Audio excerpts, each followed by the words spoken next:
I mean, he knew, and I still thought, well, that's cool, because I can relate to that, because I spent a lot of time working in Yellowstone Park with a really close group of mates, and my friend Jen and Jim, my man of honor, we worked together and we played together and became really close. And I can totally relate to that feeling that you get as being part of a team, and you stay, even though you may not stay in close touch, you always stay in touch, and you know what people are doing. So I guess that was really significant to me, and because that's important, and it's loyalty. And I guess that's the big word, and I hate saying that because I know it's that big loyal thing with the America's Cup that has nothing to do with that. It's not a promotion. But I just think, to me, that's one of the most important things about our relationship and about Paul and his family. I feel they're so loyal, and his friends, and it's awesome to have you guys here and to be a part of that. And thank you to the Condons. Thank you for making me feel like I'm your daughter as well.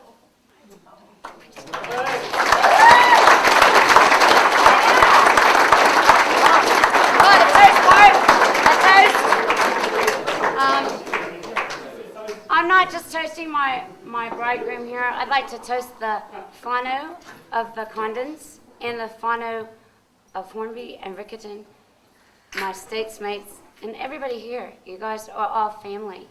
And I think, to me, whānau, the Māori word for family, it really means something. And thank you. So toast to everyone here. Thank you. Well, well said, Mel. And I'm sure all the people here feel the same. Get the question. I know where you live. I know where you live.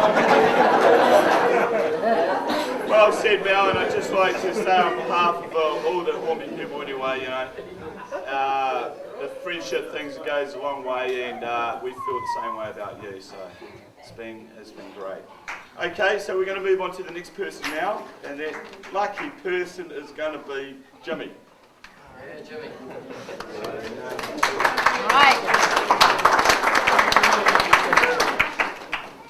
Well, Mel gave me a call back in the States, and she said, would you like to be part of our wedding? I was like, sure. And she says, well, you're going to be playing the part of the bridesmaid. I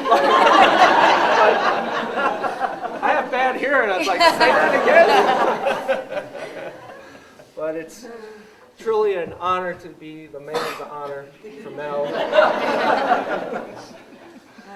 and Paul. And like Mel said, was great friends back in the States. Mel and I met in Yellowstone Park back in '86. Something like what we have out here, just the mountains and the tramping and friends and the outdoors. And we just bond, we just really bond. And it's such a great place, and it's so great to be here and meet new friends and be part of this whole celebration with Mel and Paul.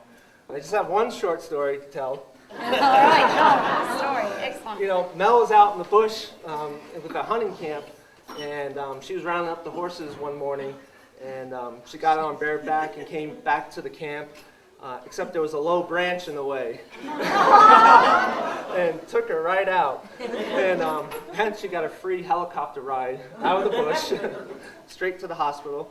But the physician said, wow, look at you. You've got the hardest I've ever seen. You're fine. Yes. A couple aspirin, and Mel said, shook it off, said, okay. So she was back in the bush a couple days later. It was great.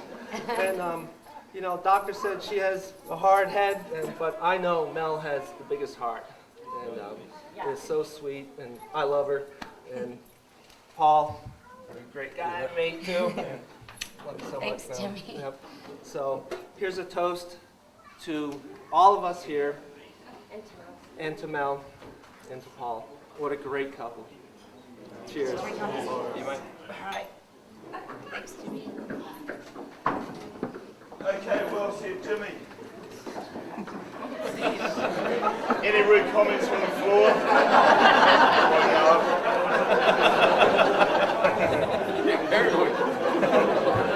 I've heard the dress jokes all week, so.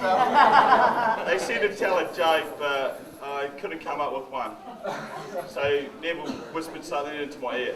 Horse walks into the bar. Barman says, "Why the long face?" Right.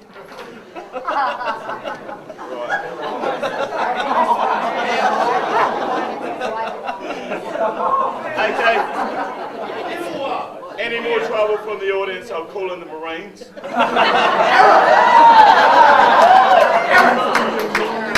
Talking about Marines, we've got one coming up. And here's Richard to say a few words.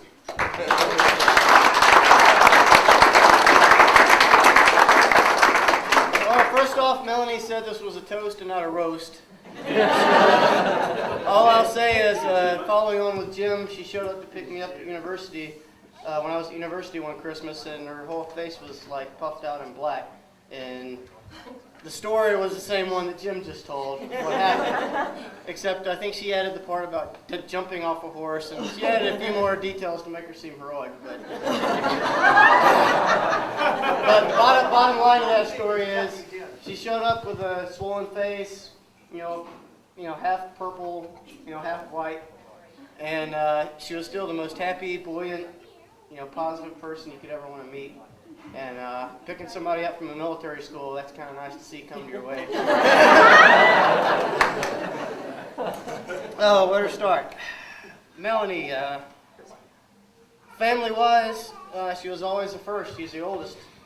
She was always the one, first one to climb, or first and best tree climber, first one in the ocean at the beach, first one up to the top of the mountain, and first one to leave home and go to college, and first one to take off and spread her wings and fly in her own direction, and which made my life easier because now the parents were too busy complaining about the wayward daughters.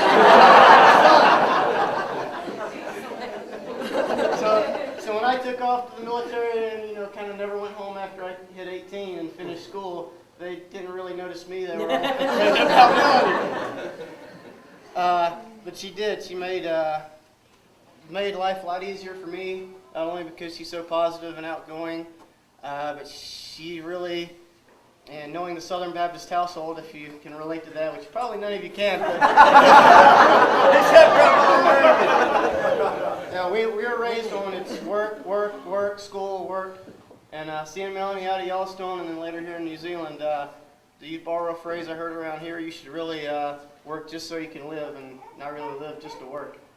And I thank Melanie for teaching and showing the way on that, and also, breaking the mold out of the parents and around the family nest and giving me a good path to follow. And no matter where she's gone, be it Yellowstone or New Zealand, every time I've followed in Trace, he gives me a good excuse to travel places. She's always picked quality, good, down-to-earth, friends that I want for my own friends, and it goes for Jim and Jen and Tony, Tim, and everybody in Yellowstone that I met, everybody here in New Zealand, Paul included. And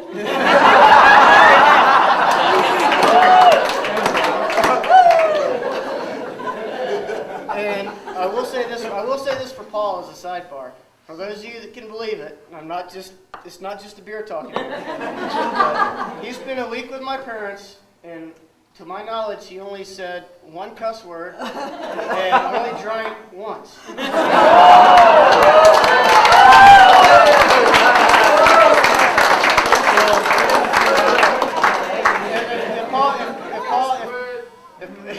If Paul cared enough about Melanie to clean himself up all nice for the parents, it's going to last a long time. And the last thing I'll say is, like I said, Melanie's a leader. She led all the way. She always made good friends. She always was the first to do stuff. But marriage is not one of those things I thought she'd lead the way in. So when our brother got married, now it's a given, or at least to me. But Melanie called and said she was getting married. That was kind of a, what? You found somebody that could keep up with you. And after I met Paul, I knew that was true. And I think hanging around his parents today and some of his family that said after Tony got married, that was the last condom they'd ever seen. So I see it comes from both sides of the family.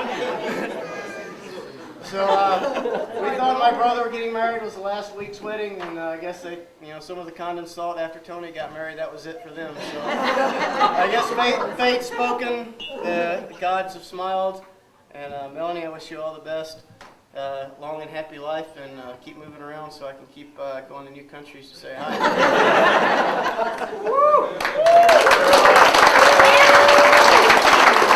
And a toast.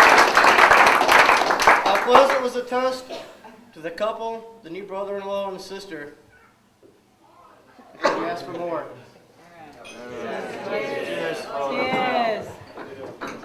Okay, that generally wraps up the formal part of the evening. So Paul and Mel said we'll, at the end of the speeches, we'll just open up the floor. If anyone would like to say a few words, feel free. So, any takers?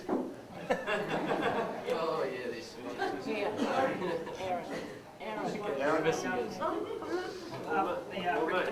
On behalf of the Rickham Premiers, it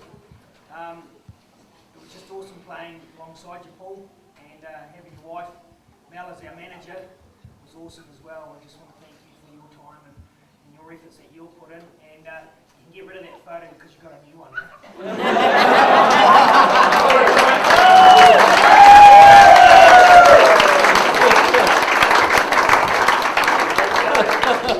I'm not gonna.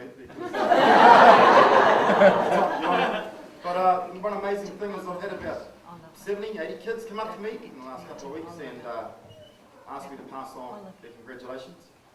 And yeah, too much. I'm having one of those multi-moments.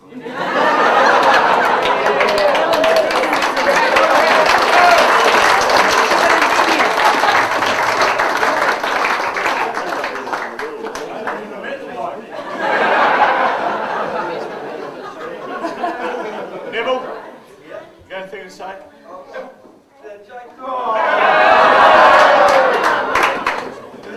Last week, we were out on Paul's bus trip. We walked in from, where was it?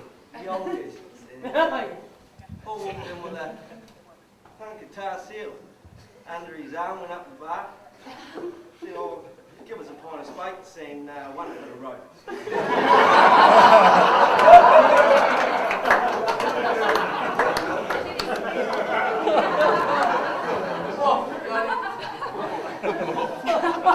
Okay, well, is there any last orders? Okay. Paul was younger than me, but one day my older brother and his mates decided to work out this boxing ring, put me and Paul in it. So I went in and smash, got Paul crying, and I was loving it. But as everyone knows, Paul comes back, and he come back and smash, and got me crying. Cleaned me out, and I just thought, Paul never gives up, and that's the sort of person he is.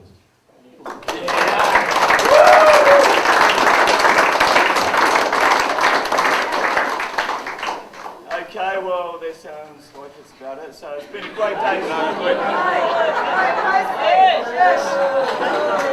Can you be assertive? Yeah, I feel obliged to say something.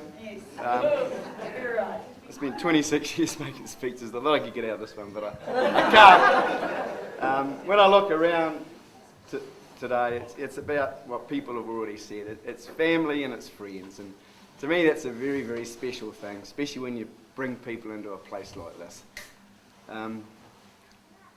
I feel sort of responsible for these two getting together in a way, and I'll drag Helen into it over there. 3 years ago, we tried to find a specialist outdoor education teacher to come and teach one of our classes at Whakatane High School, and we couldn't find one Kiwi soul to do that, so we had to go offshore. And we found Mel in Montana, and we brought her out to Whakatane. When she arrived, I would never have picked her and Paul were going to get together. Not in a million years, but hey, he's a sneaky bastard, isn't he?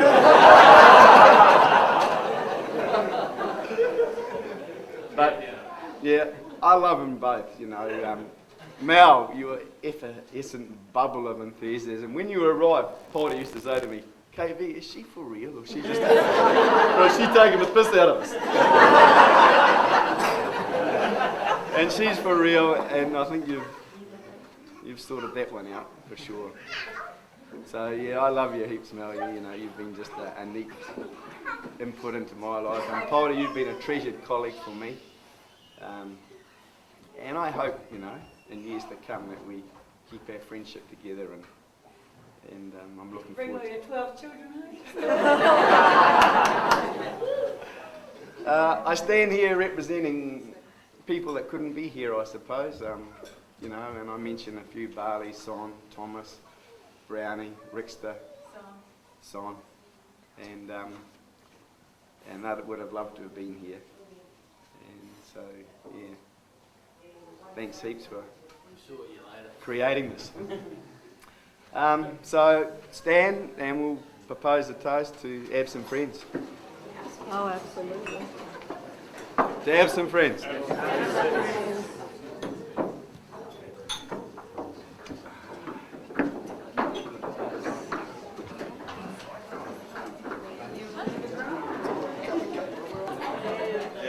And it's this. It's been said that there is only one happiness in life, and to love and to be loved. Today, Paul and Mel found their happiness, so all the best.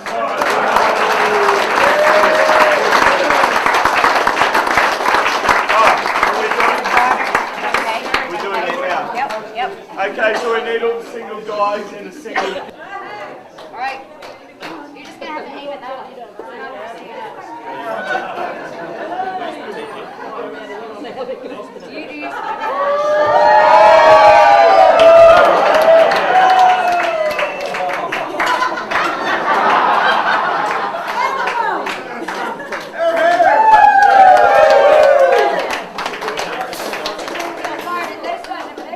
All right, wait, my brother's over there though.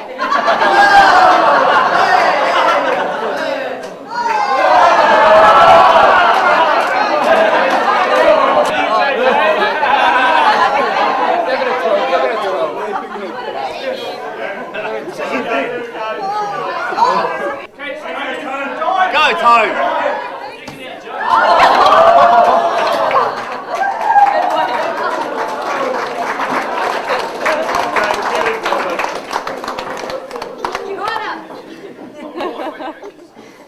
Don't worry, Steve. Let her get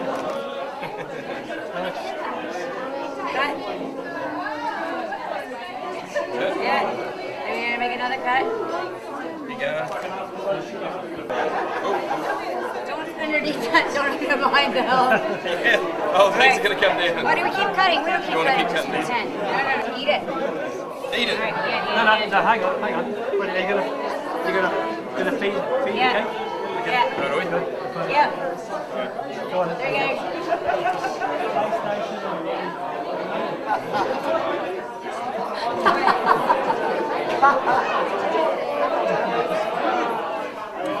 Not bad. Okay, we've done it. Okay, here we go. We've got everyone in to witness this. These fellas don't know yet. Let me do a bit of Irish break dancing for you.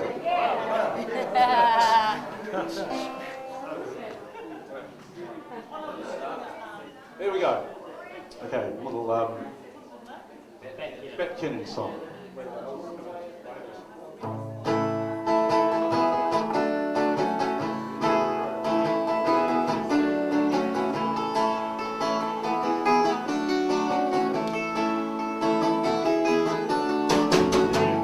Trickles in from off the street.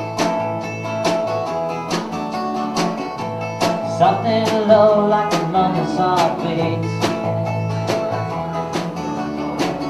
I've been trying to get my mind off me, but I'm more self-conscious than I've ever been. By the time you get this, I'll be long gone. You lost my witness.